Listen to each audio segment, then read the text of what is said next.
Shine परिवार के आप सभी कस्टमर, सभी एसोसिएट, आप सभी को Rashid Naseem, chairman shine group का प्यार भरा नमस्कार। साथियों, आज की मीटिंग या आज के बाद से होने वाली जितनी भी मीटिंग है वो अब तकरीबन इंफॉर्मेशन मीटिंग ज़्यादा से होंगी, क्योंकि अब आपके सामने कंपनी द्वारा किए गए प्रयासों का रिजल्ट वो आना शुरू होगा।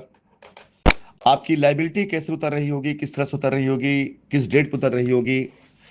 किस कस्टमर की लाइबिलिटी पहले उतरेगी, ये सारी जानकारी अब आपको दी जाएंगी। लेकिन इसके साथ ही साथ जिस लीगल कस्टमर की वजह से 6 साल कंपनी के और उन कस्टमर के खराब हुए जो लीगल में नहीं गए थे, उन्होंने क्या गलतियां की थी, उस गलती का अब उन्हें क्या नुकसान, क्या खामियाजा मिलने वाला है, ये आपको भी पता होना चाहिए और उन्हें भी पता होना चाहिए। इसी क्रम में आज आपके सामने मैंने एक छोटा सा दस्तावेज पेश किया है, और ऐसे दस्तावेजों की भरमार हमारे पास में है जो दिखाते हैं किस तरह से कानून के साथ खिलवाड़ किया गया। कस्टमर से सिग्नेचर करा करके एफआईआर करवाई गई, कस्टमर से सिग्नेचर करा करके सुलहनामा तैयार किया गया, और इसका फायदा लिया है इस दलाल टाइप के वकीलों ने, जिन्होंने पहले कस्टमर से एफआईआर करवाई, एसोसिएट को उसमें नामित किया,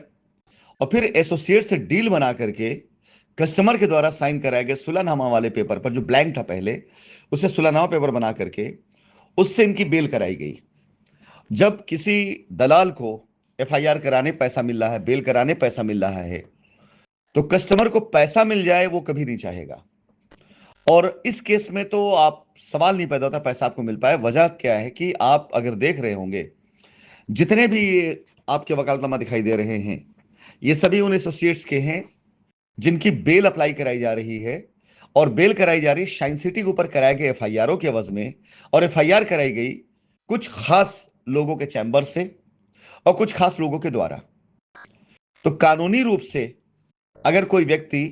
कंपनी के खिलाफ कस्टमर साथ खड़ा होकर लड़ रहा है, और फिर वही व्यक्ति उसी एफआईआर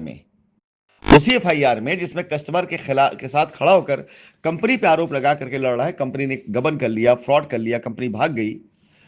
उसी केस में, उसी एफआईआर में वही वकील वकालतनामा लगा रहा है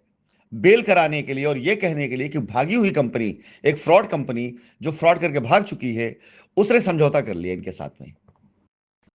कितनी बड़ी विडंबना है ये। और सबसे बड़ी बात यह कि इस पूरे मामले में जांच एजेंसी जिसने जांच करी है, बेल के समय जिस जांच एजेंसी के आईओ ने रिपोर्ट लगाई है, सबसे ज्यादा कटघरे में तो जांच एजेंसी खड़ी होगी कि उस बेल में, जिसमें इन्हें बेल प्राप्त हुई है, उस बेल में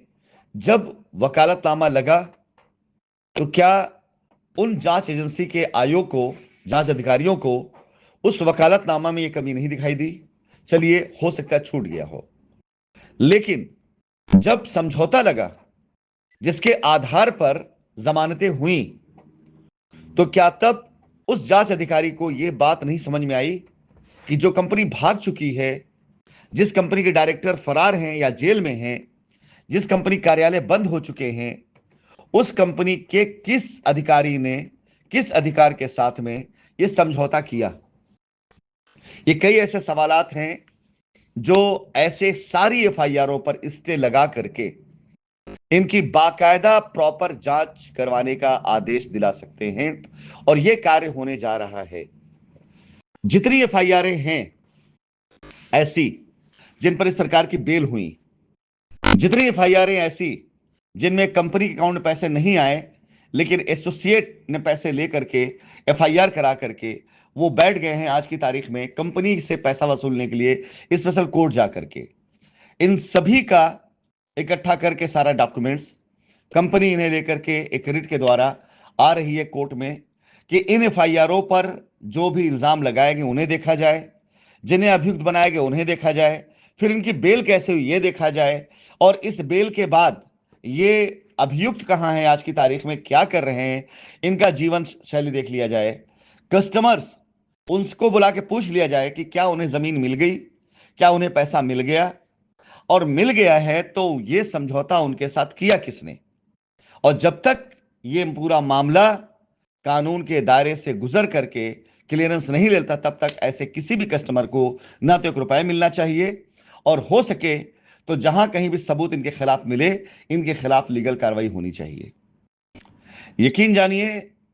1 अप्रैल के बाद से ये कार्य शुरू होने जा रहा है। इसके बाद किसी भी कस्टमर के पास रास्ता नहीं बचेगा बचकर बाहर निकलने का, जिन कस्टमर के एफआईआरों का दुरुपयोग ऐसे कार्यों में किया गया। यानी पहले एफआईआर की गई, फर्जी झूठे आरोप लगाए गए, गलत लोगों को नामित किया गया, उसके बाद उन सभी लोगों को जिन्हें नामित किया गया उनको बेल कराई गई, और बेल कराने के बाद समझौता लगा दिया गया कि उन्हें सब कुछ मिल चुका है।